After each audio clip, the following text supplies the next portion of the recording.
dapat memahami kebenaran firman Allah dan urapi kami semua di dalam kuasa urapan Roh Kudus-Mu, sehingga kami dapat mengerti akan firman Tuhan, kami percaya akan firman-Mu, dan kami dapat melakukannya di dalam kehidupan kami. Sebab itulah yang terindah dan itulah yang dikatakan kebahagiaan dalam kehidupan anak-anak Tuhan. Di saat kami dapat mendengar, di saat kami dapat melihat, di saat kami dapat melakukan firman-Mu, itulah merupakan satu sukacita yang Tuhan nyatakan dalam kehidupan kami. Untuk itulah fokuskan hati kami, pikiran kami, bahkan telinga kami kuasai dalam Roh Kudus-Mu Tuhan, untuk kami dapat pegang mendengarkan suara Tuhan, dan hati kami lembutkan menerima kebenaran firman-Mu Tuhan. Dalam nama Tuhan Yesus Kristus, kami akan serahkan semua penyampaian kebenaran firman. Terpujilah Tuhan saat ini sampai selama-lamanya. Haleluya. Amin. Baik, puji Tuhan. Silakan duduk saudaraku yang dikasihi Tuhan.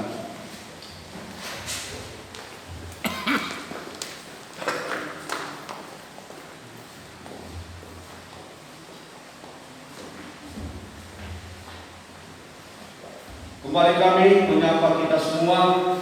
Salam sejahtera, salam persekutuan di dalam kita kasih dan mengenal Tuhan. Bagi kita sekalian sedang jemaat yang dikasih Tuhan, yang telah mendapatkan kesempatan kita kembali untuk bersama-sama menikmati hadirat Tuhan, menikmati kasih Tuhan sebentar di dalam kebenaran firman Tuhan. Sebab tanpa firman Tuhan, tentu ibadah kita akan menjadi satu ibadah yang sia-sia, ibadah yang tidak menyenangkan hati Tuhan, tetapi menunjukkan bahwa kasih Allah ada di tengah kita.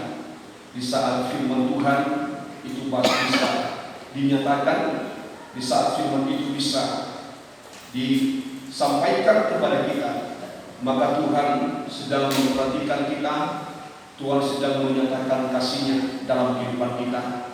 Maka baiklah kita sama-sama kembali mempersiapkan hati kita dengan hati yang lemah lembut dan juga hati yang haus akan firman Tuhan. Sebab firman Tuhan mengatakan, jika hati kita haus, itu adalah orang yang berbahagia. Sebab firman Tuhan berkata, berbahagialah orang yang haus, tentu haus akan kebenaran firman Tuhan, maka mereka akan dipuaskan, ya, maka mereka akan dipuaskan. Marilah saudaraku yang dikasihi Tuhan, saya kembali akan mengajak kita untuk bicara tentang firman Allah yang dimana kita sudah pelajari, kita sudah ikuti dalam beberapa kebaktian ibadah, yaitu tentang perjuangan untuk masuk di dalam pintu, perjuangan untuk masuk dalam pintu yang sesat. Ini menjadi satu firman atau tema yang tetap ingin kita nikmati di dalam ibadah raya kita, supaya nanti kita sama-sama melihat perjuangan sebagai kehidupan anak Tuhan atau kehidupan orang Kristen. Tentu bukanlah hal yang sangat mudah, sebab Tuhan sendiri yang mengatakan berjuang untuk masuk dalam pintu, ya, berjuang untuk masuk dalam pintu. Kembali kita coba akan masuk dalam Injil Lukas pasal yang ke-13 ayat yang ke-14 itu, supaya kita kembali ulang firman Tuhan ini, membaca dalam tema ini.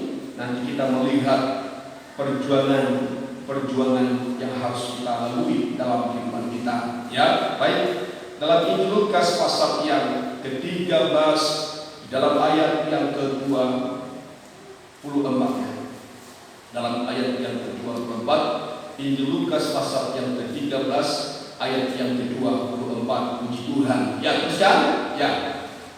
Jawab Yesus kepada orang-orang di situ, ya, teruskan. berjuanglah untuk masuk melalui pintu yang sesak itu, ya. Sebab aku berkata kepadamu, ya, terus. banyak orang akan berusaha untuk masuk, ya, tapi tidak akan dapat. Ya, banyak orang yang akan berusaha untuk masuk, tetapi tidak akan dapat.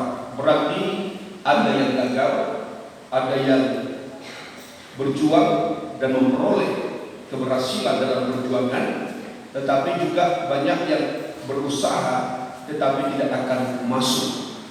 Kita sudah belajar pintu yang dimaksudkan dalam Injil Lukas ini adalah dirinya sendiri atau Yesus sendiri yang adalah pintu yang sesat atau pintu untuk masuk di dalam keselamatan itu. Kita sudah belajar, saudaraku yang dikasihi Tuhan, apa sesungguhnya yang ada di dalam pintu itu, sehingga dia mengajar supaya kita dapat berjuang. Kita sudah belajar di dalam pintu itu ada keselamatan. Dalam pintu itu juga dikatakan ada hidup yang berkelimpahan. Ya, ada hidup yang berkelimpahan. Dan inilah memang satu kerinduan bagi saya dan saudara sebagai kehidupan orang Kristen. Kita ingin memperoleh keselamatan. Sebagai kehidupan orang Kristen, kita ingin hidup dan juga hidup berkelimpahan. Maka dia sendiri yang mengatakan, akulah pintu. Barang siapa yang masuk melalui aku, dia akan diselamatkan. Dan barang siapa masuk melalui aku, artinya masuk pada pribadi Yesus sendiri, dia akan hidup dalam berkelimpahan, hidup dan berkelimpahan. Ya, kita baca sebentar di dalam Yohanes pasal yang ke-10 ayat yang ke-7 sampai ayat yang ke-8. Nanti kita lompat ayat yang ke-10 dalam Yohanes pasal 10. Bahwa di balik pintu atau di dalam pintu yaitu Yesus itu ada keselamatan, ada hidup dan juga ada kelimpahan, ya. Mari kita baca dalam Yohanes pasal yang ke-10. Siapakah pintu dan apakah yang ada di dalam pintu sehingga dia mengatakan berjuang masuk dalam pintu itu, ya. Kita baca dalam ayat 7 dalam Yohanes pasal yang ke-10. Puji Tuhan, ya. Kata Yesus sekali lagi, ya, aku berkata kepadamu, terus sesungguhnya akulah pintu ke domba-domba. Jadi dalam Injil Lukas pasal 13 dikatakan, berjuanglah untuk masuk dalam pintu itu. Berjuanglah untuk masuk dalam pintu itu. Dan dalam Yohanes 10 ayat yang ke-7 dikatakan, aku berkata kepadamu, sesungguhnya akulah pintu. Perhatikan, jadi pintu itu adalah Yesus sendirilah pintu itu. Dan kalau dia mengatakan berjuang untuk masuk dalam pintu yang sesat, itu berarti berjuang untuk masuk dalam Kristus. Ya, berjuang untuk masuk di dalam Tuhan. Maka sebagai kehidupan anak Tuhan, kita harus berjuang. Bagaimana kita supaya ada di dalam Kristus, supaya kita masuk di dalam pribadi Yesus itu merupakan satu perjuangan yang harus kita lakukan dalam kehidupan kita. Sebab di dalam pintu atau di dalam Yesus itu tentu ada, tadi kami katakan, ada keselamatan, ada hidup dan juga ada kelimpahan. Ya, sekali lagi saya mengatakan, ada keselamatan, ada hidup, ada juga kelimpahan. Ya, terus kan ayat yang ke-8, apa yang dikatakan oleh Yesus sang pintu yang sesat itu. Perhatikan ini. Terus kan? Ya. Semua orang yang datang sebelum aku, ya, adalah pencuri dan perampok. Ya, terus kan? Domba-domba itu tidak mendengarkan mereka. Coba kali kembali ayat yang ke-7 tadi, ulang ayat 7 tadi. Ya. Maka kata Yesus sekali lagi, ya, terus kan? Aku berkata kepadamu, sesungguhnya akulah pintu ke domba-domba itu. Ya, ayat 8 terus kan? Semua orang yang datang sebelum aku, ya, adalah pencuri dan perampok, dan domba-domba itu tidak mendengarkan mereka. Ayat 9 terus kan? Akulah pintu. Akulah pintu, terus kan? Barang siapa masuk melalui aku. Perhatikan, barang siapa masuk melalui aku, terus kan? Ya, ia akan selamat. Ia akan selamat. Dan ia akan masuk dan keluar dan menemukan padamu. Ayat yang ke-10 kembali perhatikan dengan sungguh-sungguh, terus kan? Ya. Pencuri datang hanya untuk mencuri dan membunuh, ya, dan membinasakan. Terus kan? Aku datang. Artinya sang pintu itu ada, sang pintu itu datang, terus kan? Ya. Supaya mereka mempunyai hidup, ya, dan mempunyainya. Supaya mereka mempunyai hidup dan mereka juga hidup dalam segala kelimpahan. Ya, jadi kalau kita berjuang untuk masuk dalam pintu itu, tentu ada yang kita mau peroleh dalam kehidupan kita.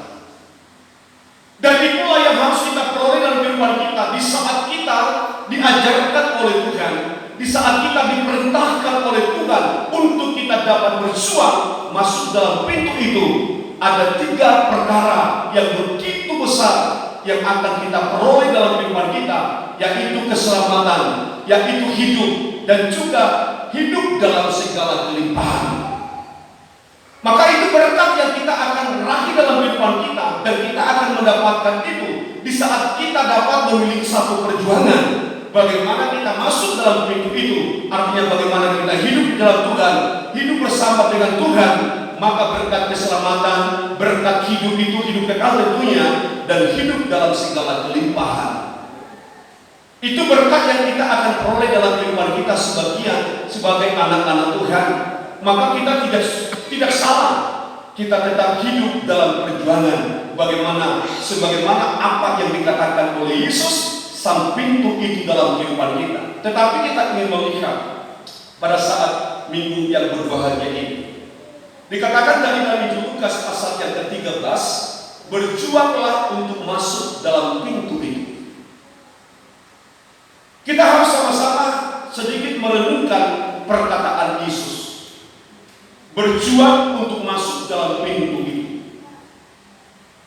Di sini ada beberapa perkara yang ingin kami dapat berikan kepada kita sekalian. Di dalam perjuangan ada perlu hal yang kita perhatikan. Di dalam kalimat atau firman Allah yang kembali kami katakan, yang ada di dalam Injil Lukas pasal yang ke-13. Semua kita sama-sama ini berjuang ya.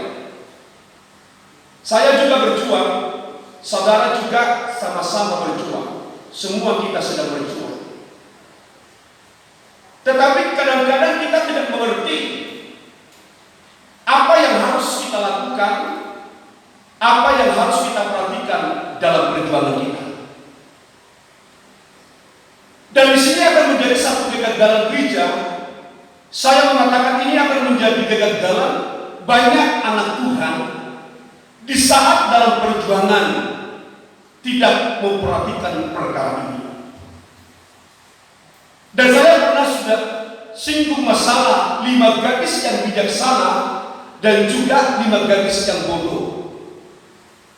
Kalau saya melihat kegagalan 5 gadis yang bodoh itu, salah satunya mereka berjuang menantikan kedatangan Yesus Kristus, tetapi mereka lengah dalam mempergunakan waktu yang ada.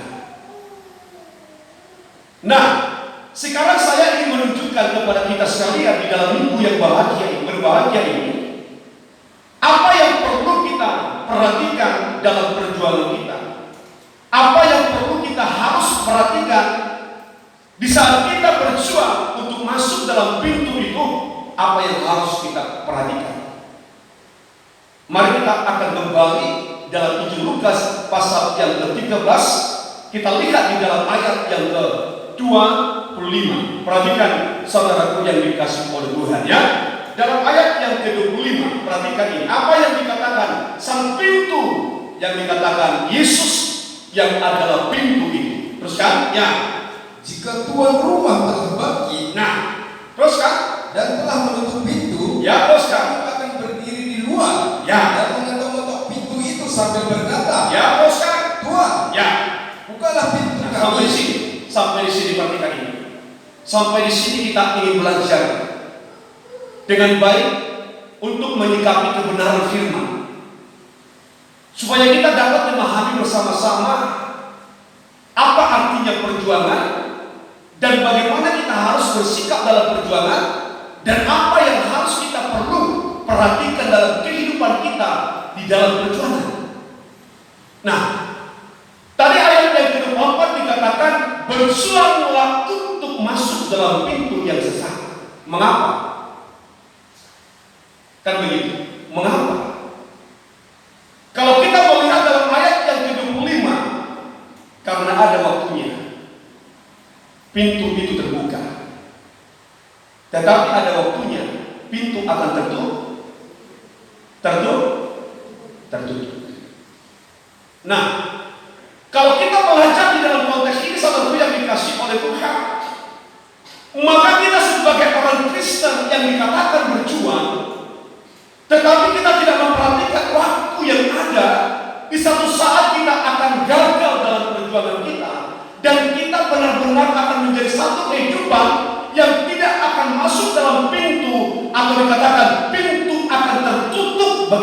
saudara, di saat apa? Di saat kita tidak memperhatikan atau mempergunakan waktu yang ada. Maka di sini kita belajar apa yang dikatakan oleh Yesus dalam Injil Lukas pasal yang ke-13 ini. Jika tuan rumah telah bangkit dan telah menutup pintu, maka kamu berdiri di luar dan mengetok pintu sambil berkata, Tuhan, bukakanlah kami pintu itu. Tetapi Tuhan, sang pintu itu berkata, aku tidak mengenal engkau. Artinya di sini saudara yang dikasih Tuhan, bahwa Yesus sang pintu sudah menutup pintu atau waktu sudah tertutup. Dan kalau aku bisa mengatakan pintu yang terbuka adalah menunjuk satu anugerah, satu kemurahan Tuhan. Selama pintu ini terbuka, itulah artinya masih ada zaman kemurahan. Sebab di satu saat nanti zaman kemurahan ini akan tertutup. Dan Alkitab mengatakan dalam kitab Roma, dalam pernyataan Rasul Paulus, sesungguhnya kemurahan itu bukan milik orang kafir, tetapi oleh karena satu bangsa telah menolak pribadi Yesus sang pintu dalam kehidupan mereka, maka pintu itu datang di tengah-tengah bangsa kafir. Tetapi di satu saat nanti pintu itu tertutup bagi bangsa kafir dan kembali dibuka untuk bangsa pilihan Tuhan, yaitu bangsa Israel.